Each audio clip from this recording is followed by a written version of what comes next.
On this episode of Seeking Squatch, we have traveled quite a distance to look into several reports that we have gotten of some very unusual encounters with a Squatch. We're going to start by just talking a little bit about the area, about the habitat here. Later, we will hear a very compelling story that has led us to seek out what we feel like is the perfect place for a night investigation.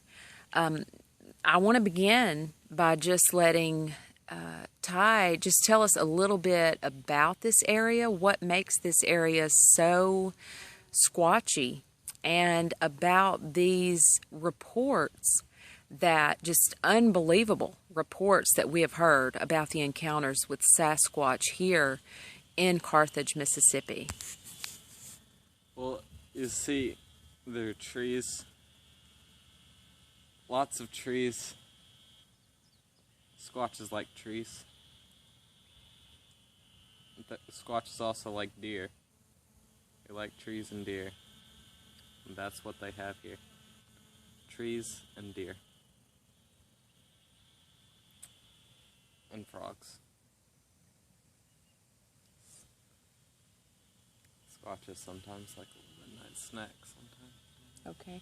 Tell us a little bit about the reports that you, just these almost unbelievable, but yet, you know, with our encounters with Squatches, we completely get this, you know, because we've heard this over and over again.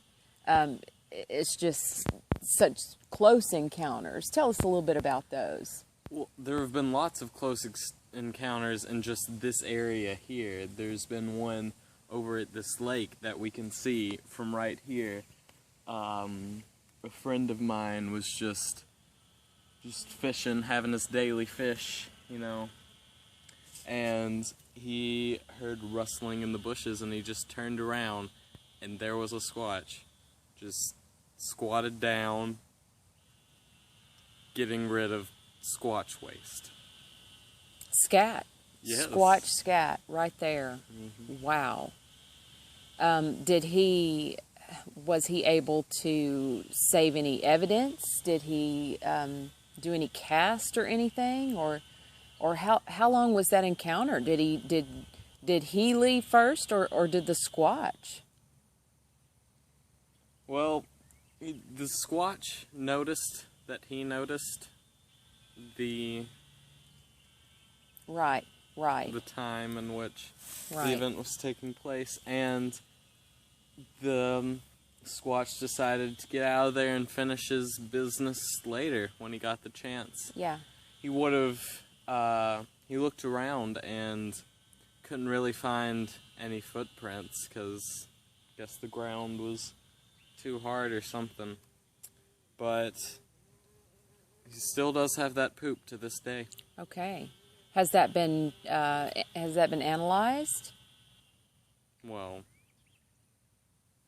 it's been fertilized. Has the scat been analyzed? Did it come back inconclusive? Primate? What came of that? Well, I'm guessing the poop was probably deer. It's probably maybe a little other animals mixed in. Okay. And was it the same gentleman who had another close encounter nearby with a Squatch? Possibly, quite possibly the same Squatch. It definitely could be. I don't know, I guess Squatch claims territory here, but yes, it was the same person. He did see another Squatch. He was just camping out, you know, he was going to prepare a fire for the night when he walked out of this cabin that you see behind us. And at the fire pit, he saw a Sasquatch standing there, roasting weenies. Wow. So that's something that we can actually add to our list that we didn't know anything about. All this time, we've been primarily looking for deer and things that deer eat in order to know that we were in the right place. But now we know squatches like hot dogs. You know, this just could lead to so many possibilities. I mean, you know, it's exciting. Mm-hmm. It's exciting. That's another reason we came here, because not only does this place have deer and trees, but it also has wieners. Yes. Yes. This area is very notorious for their wieners. Right. Right. I can share one really unusual encounter that I had in this area. It was not with a squatch, but it was with a very unusual creature that I had never come in contact with before. And if something that unusual is makes its this is its home, this is its habitat, then definitely it could be, you know, a place that's conducive for a family of Squatch to make their homes. I was in this area and was looking through my binoculars, as I always am. If there are trees and deer, as he said earlier, the binoculars are up and we're looking. And I saw an animal, very unusual. I could tell it was larger than, you know, it was a squirrel type of animal, but much larger. And I watched it in the binoculars. It had red fur, a really long bushy tail. It stopped and stood up, and it was probably a good 27 inches tall on 2 feet. And red fur, a black and white striped face. And I'd never seen anything like this. You know, someone who has encountered on many occasions, you know, the elusive Sasquatch. And yet here was something that I had not seen here in Carthage, Mississippi. So on the following day, we were in the home of the well-known Jackson, Mississippi attorney Lanny Pace and his wife Angie, and I told him about this encounter that I'd had, and he said that is the fox squirrel, which makes its home right here in this area, not in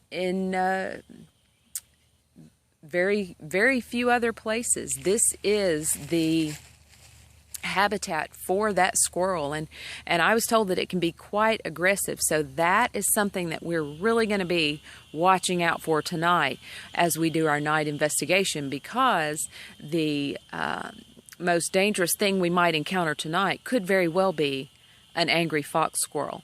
While we were in the home of the Paces, we did encounter a few other unusual species. They were called the melons, the lovets, and the pillows. It was unusual, but you know, we have just found this part of Mississippi to be just full of exciting wildlife. Is there anything that you can add to our introduction of this exciting edition of Seeking Squatch? As of now, no. I say we should just get right to squatching. Sounds great to me. Let's get squatching.